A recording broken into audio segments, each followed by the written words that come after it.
Welcome to the Modern Husbands podcast, where we discuss how spouses can partner to manage money in the home and live happier lives.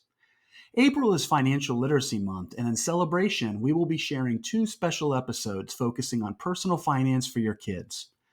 Christian works with the nation's #1 provider of teacher professional development for personal finance, as I did with the same organization in a previous role and was a former personal finance teacher. Dr. Ross teaches a personal finance class at the University of Kentucky. Today, we will discuss the lessons and resources parents can use to teach their own children money lessons.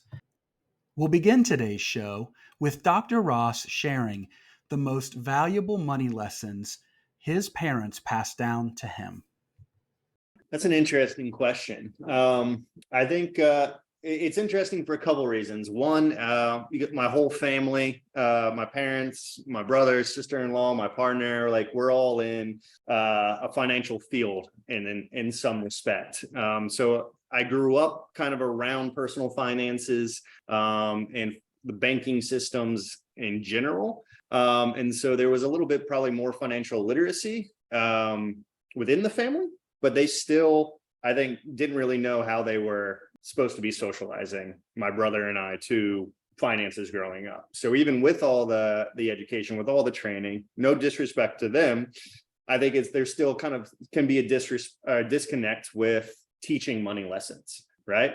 But one lesson that actually does stick out to me, and I don't know if they did it intentionally or not, but actually teaching me basics of budgeting by they provided me basically, it started off as like a weekly lunch allowance at school, and then it grew to like a monthly allowance at school. But I had to actually learn to budget a set amount of money for spending, and it wasn't like a ton. I couldn't get whatever I wanted. It was kind of limited, one cookie or one dessert kind of thing. But I had to actually, I had full reign on what I could buy, but under a certain limit, right? And if I got to Friday and I didn't have any money left, they weren't going to let me go hungry. I could have always packed a lunch and brought it to school. But I had to learn how to actually budget that, again, starting at a week and then kind of moving into a month, which I think actually helped me learn some pretty valuable and beneficial budgeting lessons.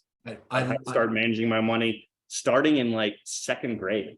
I love that you shared that idea, because that's something that anybody with kids can do. And it isn't just teaching the concept of budgeting, it's teaching the behaviors that are necessary to be able to live your budget out. Yeah, right? In a very safe way too. Yes. It was still always a safety net. I could have always packed my lunch, But Brian, I'm going to throw it back on you and ask you the same question. What money lesson did your parents teach you that sticks out the most?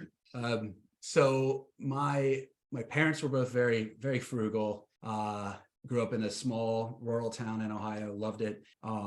And growing up, my father lived on a dairy farm, and he obviously, growing up on a dairy farm, you work on the dairy farm, and they were sharecroppers. So for those of you who are unfamiliar, they didn't have enough to own the farm themselves. They farmed it. And then they earned money based on that. And I remember my dad actually sharing that he went back through, when my grandparents died, old W-2s and 1090, I think they were 1099s, tax forms. And there were years where they just literally had no money. And to the point where when he was in college, finishing up, he worked on the railroad and then lived in a railroad car so he could afford to go to college. So anyway, fast forward to my childhood. I always had all of my needs met. My parents were amazing, so it wasn't as if I was wondering about the next meal.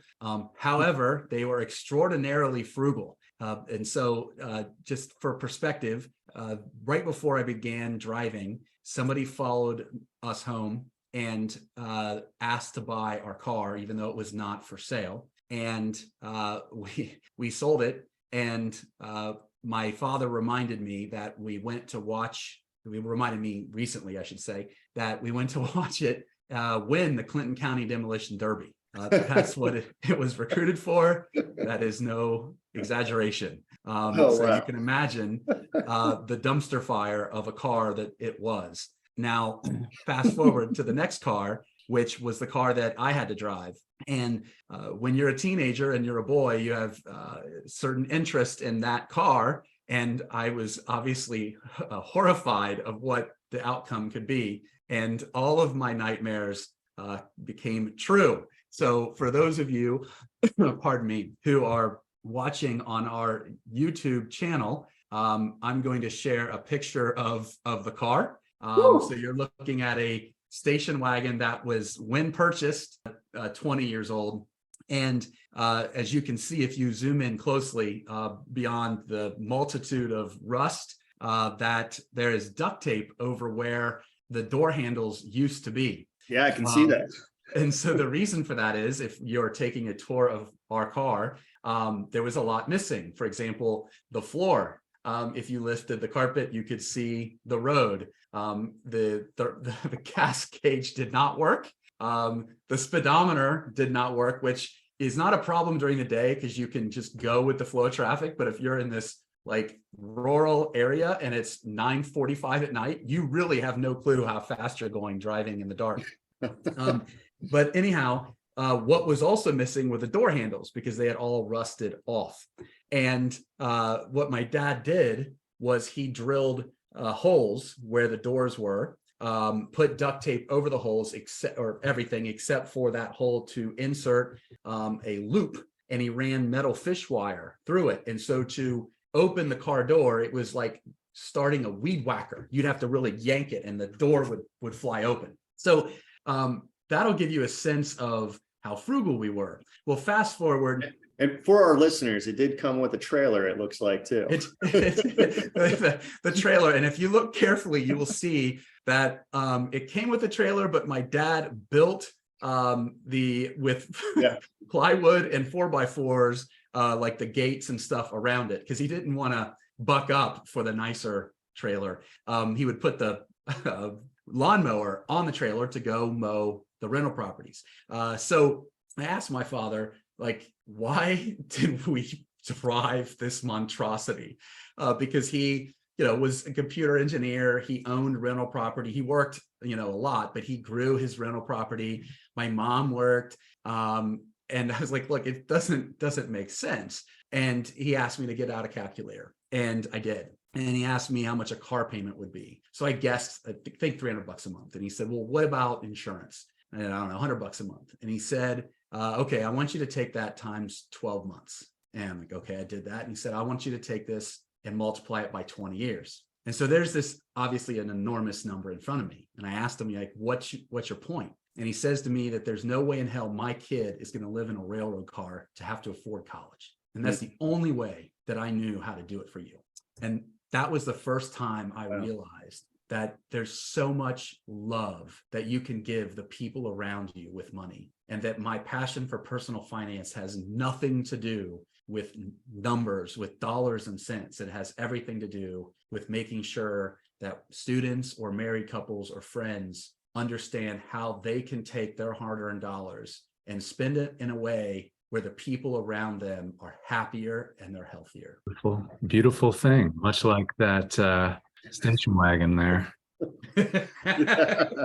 If I'm going to post this picture on our website, a picture can paint 1,000 words. And so if you're listening and you think, oh, it couldn't have been that bad, by all means, go to modernhusbands.com and dig into the podcast section, and you will find it, and you will see that it is all true. It can paint 1,000 words, but it definitely didn't have the paint on the station wagon. No, that's right. But that is such still a great story, and it really exemplifies the love associated with how we care for our families, how we support them. And I mean, it's a great financial lesson, which, as most financial lessons are, they're good life lessons, right? Yeah. All right, Christian, we have to ask you the same question too, just to get another perspective here, another experience. What money lesson did your parents teach you? Yeah, I feel really lucky and privileged to have learned quite a bit from my parents about money, whether they taught this intentionally or just through their behaviors, and just how they rolled as people. And that kind of actually became a really useful lesson for me when I started teaching too. Like it's so much of what makes a teacher effective is what they do rather than what they say or what they try to convey. Actions speak louder than words. I think the big money lesson that has stuck with me to this day from my parents is, and again, I feel really privileged just being able to share this, but the concept of education as an investment with a real rate of return. That I think education, rightfully so, because the cost is like spiraling out of control. Higher education in many families, including at times in my family, is this esoteric, nebulous expense that just keeps getting more and more expensive. And it's hard to see sometimes what's on the other side of that. Like, what is the return on this? And my parents, I'm very lucky that I don't know how they conveyed this other than just like they did whatever the heck it would take in order to put me in the best position to go get an excellent education. And they showed me that when I don't know the extent they went, but they refinanced their house in order to help when I came up short one semester, right? They poured everything into me getting to and through college. And the network that I built in college, the friends that I made, and the professional connections that I continue to make through the college that I went to, like there is no dollar amount that I could put on the value that has brought to me in my life. But I know that it's many, many, many more dollars than I spent on student loans, and that they spent refinancing their mortgage and jumping through all of these hoops to try to make it happen for me. And that, just the idea of the importance of education and getting something for your education, that has been like an incredibly valuable lesson for me. And it's one that I hope to convey.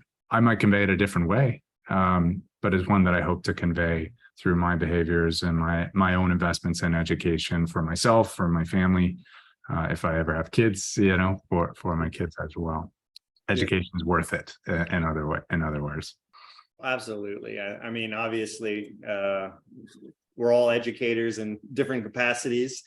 We all see the need for the education. We see the importance. As you were talking, I even could hear my own like mother's voice in the back of my head, just talking about, education is important. Education is important. I feel like I heard that phrase growing up a lot as well. So I could really relate to that story. And it's such an important lesson to share. So we all have these different experiences. We've all learned different money lessons, but jumping into kind of our discussion today a little bit more about what are those things that parents can use if they don't know where to start.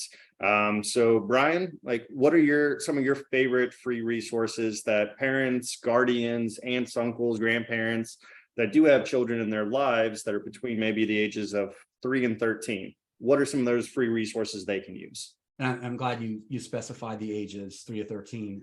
So I think the first is the free books that the Consumer Financial Protection Bureau provides parents that kids can use to learn about money in age-appropriate ways. So the series that is free is called the Money Monsters, and I'm going to put on our website the podcast link. And within our YouTube channel in the description section, the link in which you can go and order the books for free. Fun. Then with in addition to that is Money as You Grow, and so there's the Consumer Financial Protection Bureau provides the support resources that parents can use to teach their own kids about money with a series of books that they recommend. And I used those books, some of them with my own children. So I'll give you an example. One of my favorite children's books is The Rag Coat. And I remember reading it to my youngest when my youngest was 6 or 7 years old, 5 or 6. And essentially it's a story about a girl who stitched together a coat, and it looked disheveled. It was just, imagine, kind of like 47 different pieces of cloth all stick together or sewn together, and kids were making fun of her for it. And at the end of the story, she shared why she did it, and she said that she took the cloth of the people that she loved the most, like t-shirts or sweatshirts, and she took pieces of those cloths and they sewed them all together to make a coat because she wanted to be close to them all of the time. And that lesson for me was the most important for teaching my child about money, because it's to teach my child about empathy. And like, those are the kinds of emotional skills that I think when you're those ages that we should prioritize. So whether it's an adventurous and curious spirit that you can hopefully nudge your children to be entrepreneurs, or a way in which you can use money as a tool to teach them generosity. And I know we had Ron Lieber on, who wrote The Opposite of Spoiled, my favorite all-time book to teach kids how to manage money. And another story from that book that I used was when somebody was asked why, when they were with their children in particular, they would always give a homeless person $1, or it could have been any stated amount of money, but in this example it was $1, when that homeless person could be ripping them off. So, there's people out there that think like that's their career choice, that they want to look homeless and whatever. So, but there are some people that would say, what if they use drugs for it? What if they do bad things with it? And the guy's point was, look, if I can teach my child for $1 the importance of being generous and empathetic and looking at life through the lens of someone else, then that's the best dollar that I could ever invest. And there's all these little lessons in there that I feel like that help shape the character and the values of our children. And that's something that school teachers can't do. And frankly, that's not the job of a teacher. That's the job of a parent. Right. And I like how, as I ask this question, it's for, young children, that we really can start teaching these valuable life lessons and these financial lessons as early as 3 years old. Starting reading to them early on, using a lot of these free resources, a lot of these free books, and a lot of other books of just starting to learn how to be a good person and a functioning person.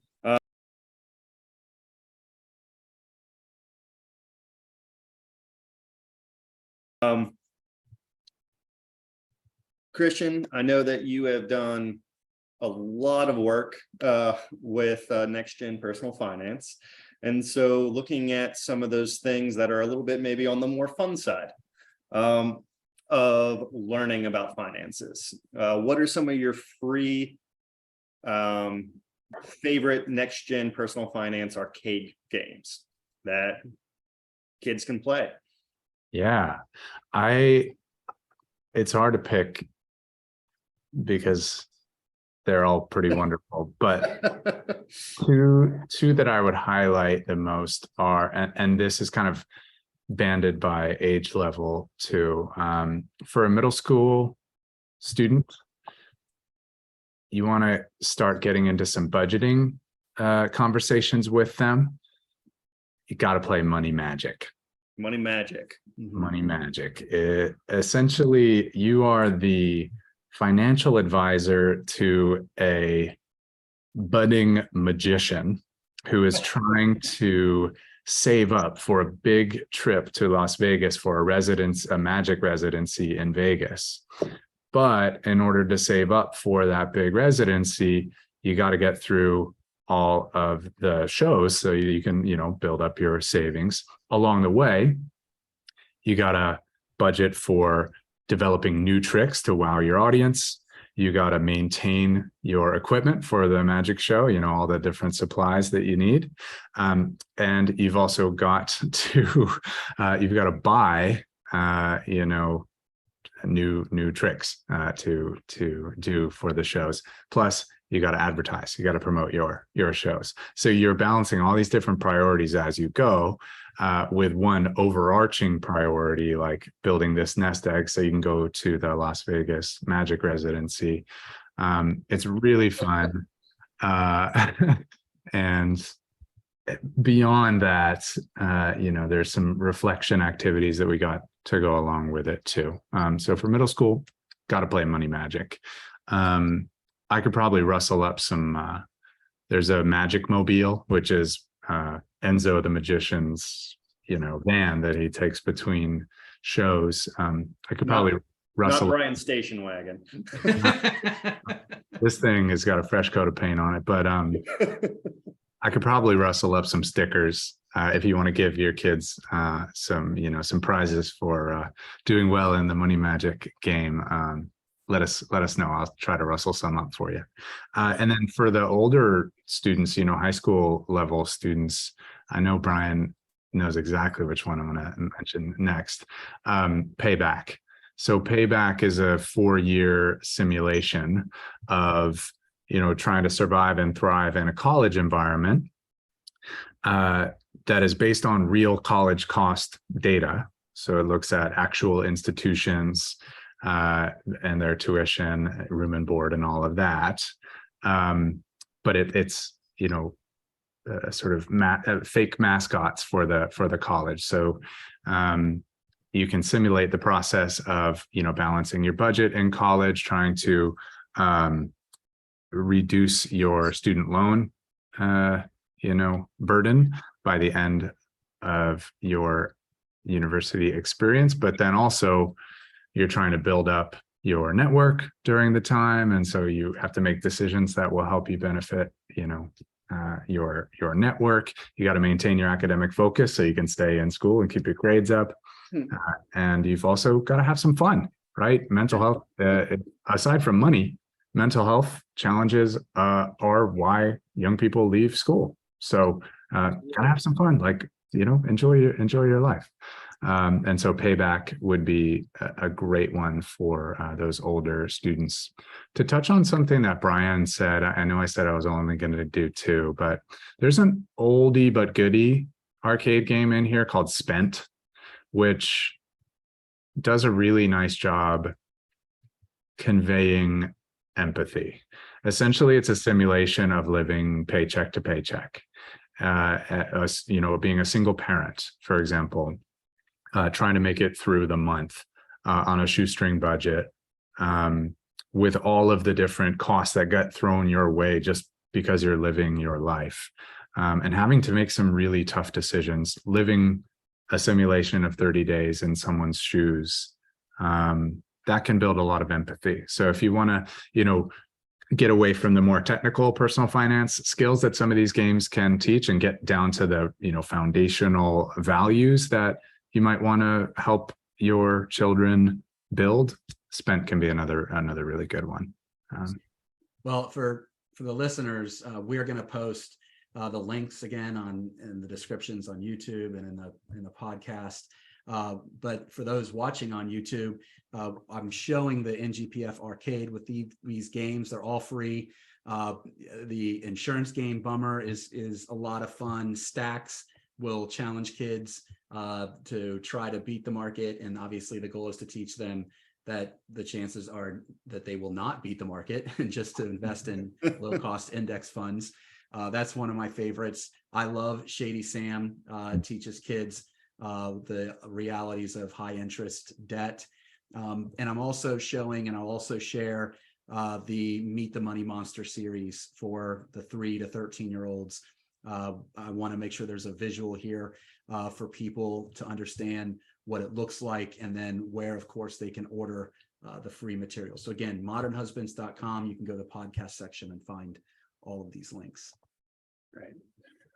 Thank you, Christian, for sharing those. And I do want to point out too, for our listeners, that these games, they don't take that long either, 10 to 20 minutes to go through them and actually learn a lot of practical, real life type of lessons while they're having fun.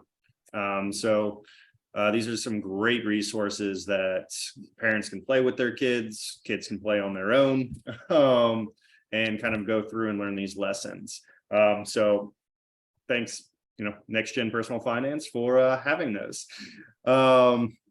But outside of Next Gen Personal Finance, Brian, I know you've done a lot of work just in your own teaching with high schoolers, in your past. So what are some of your favorite free resources that are, also out there for parents, especially with high schoolers? Yeah, so I'm gonna focus on the high school age, and I want to focus on the points in time that students are making some pretty serious choices. So I want to start with deciding where to go to college. And for those of you watching on our YouTube channel, I'm going to just give you a visual. But I really like the CFPB Your Financial Path to Graduation tool. So this is not designed specifically for teachers. It's designed for the students themselves or parents of students to be able to take the financial award letters that they receive and to dive in and do a calculation of which makes the most financial sense. Obviously, the numbers matter. It's not the only part of the equation, though. I think Christian shared other variables that are very important, and as I can attest to, that it was obviously worth it for Christian and his parents to invest those kind of dollars. I always promise my kids, if you get into an Ivy League school, we'll make the same decision. It's really hard to quantify the benefit of that, but this tool does that. It quantifies what the out the door cost would be, because some of these award letters can be tricky. It might not be something that's easily understandable by a kid who's never had a personal finance class, or by parents who didn't go to college or fill out award letters.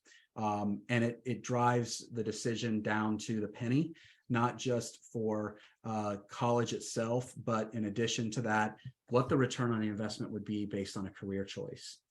So it does take a little bit of time to work through the resource, but I can assure you that it's time well spent. Another one is it's really simple. It's just a checklist for opening a bank or credit union account. Again, it's free on the CFPB website. It's just one thing that you can provide a kid that tears down an obstacle to open their own account. For parents, you probably just want to open an account at the bank or credit union for them. I, as you can imagine, did not do that. I made my own children go through the process with me there. They were the ones that had to ask all the questions. They were the ones that had to understand any associated fees. And this checklist will guide those conversations with the bank teller or the bank representative or credit union representative. So your child is not just getting an account, but they're getting an account, understanding how to use it in a way that is best for them, where they can avoid unnecessary or unwanted fees. Third would be just if you were to go to investor.gov and you were to plug in the compound calculator, what an investment at the age of whatever your child is, 15, 16, 17, what that investment would compound to be by the time they're 60 or 65. And plug in just the average rate of return minus inflation, 8%. So you can be relatively conservative. And what I chose to do with my children when they all got a job was show them, if they took a portion of that money and opened a custodial IRA, a Roth, a Kitty IRA, and they invested at the age of 15, they all got their first earned income at 15, and contributed a certain amount over their lifetime, which was a modest amount, what that would grow to be. And their eyes would just become wide open when they realized that if they started when they were 15, it doesn't take much to be a millionaire. It does not take a lot because they're starting young. And then I would show them what would happen if they waited until they're 35. The average 401k balance is less than $5,000 for people that are 35 years old or younger.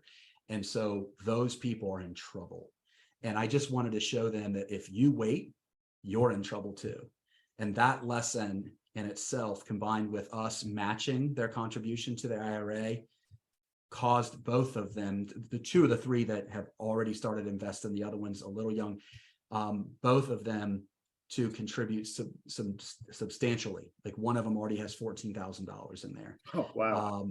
And they recognize right away, wow, this can kind of change my life, because for our family, a value is that we want them to be self-sufficient, not because we're not anti-government folks. We just don't want our kids to ever count on anybody other than themselves to look after their own financial well-being, whether it's a partner. We don't want them to count on a partner. We don't want them to count on the government, I should say.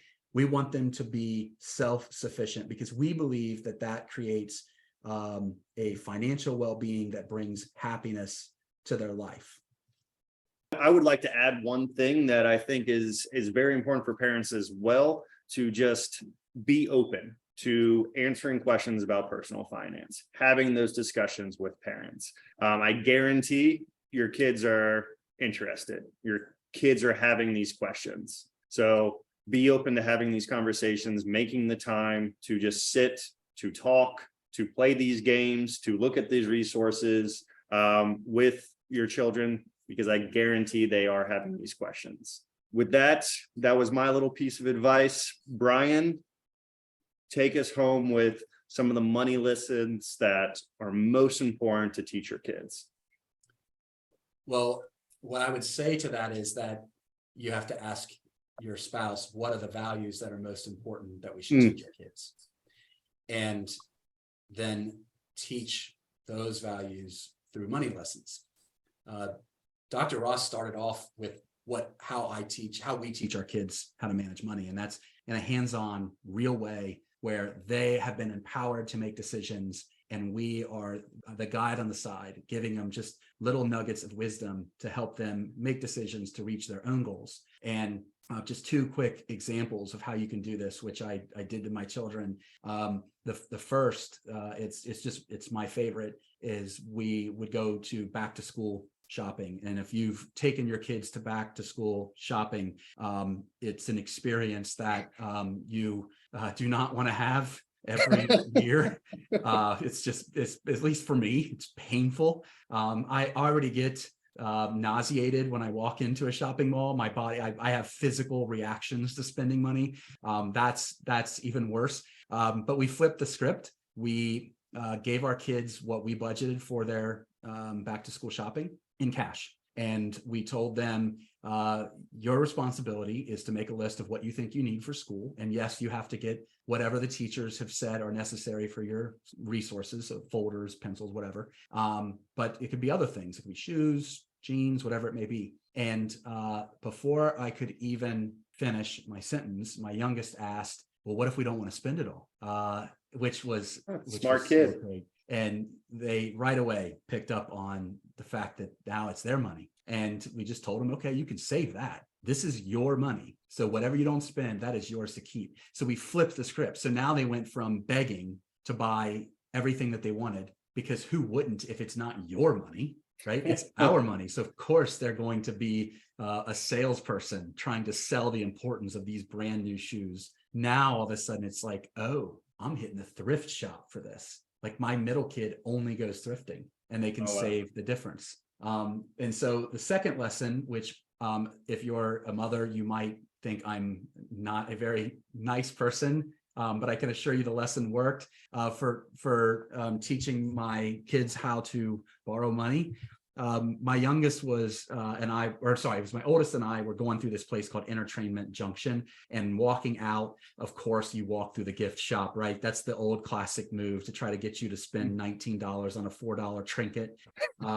And of course, my kids' eyeballs right at eye level were attracted to this junk train.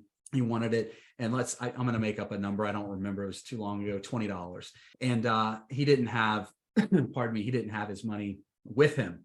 So I told him that we can go back home, we can get the cash, and you can buy it. It's your money. And he's, told me, hey, well, you have the money, Dad. Yeah, I do, but you don't. So we can come back. I'm trying to teach him a little delayed gratification. And I told him, well, I tell you what, I'll lend you the money, but you have to pay me what's called interest. So I will lend you the $20, but you have to pay me back $30.